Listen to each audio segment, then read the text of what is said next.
ఈ నెల 22న AP cabinet భేటీ కాబోతోంది. 24 నుంచి అసెంబ్లీ సమావేశాలు ప్రారంభమయ్యే అవకాశం ఉన్నట్లు తెలుస్తోంది. ఇక మంత్రులందరూ తమ బాధ్యతలు పూర్తిగా తీసుకున్నాక కేబినెట్ సమావేశం జరగబోతోంది.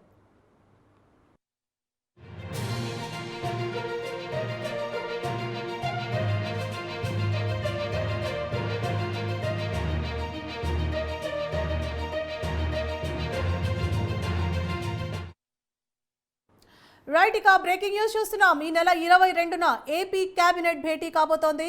24 నుంచి అసెంబ్లీ సమావేశాలు ప్రారంభమయ్యే అవకాశం ఉన్నట్లు తెలుస్తోంది. ఇక మంత్రులందరూ తమ బాధ్యతలు పూర్తిగా తీసుకున్నాక ఈ కేబినెట్ సమావేశం జరగబోతోంది.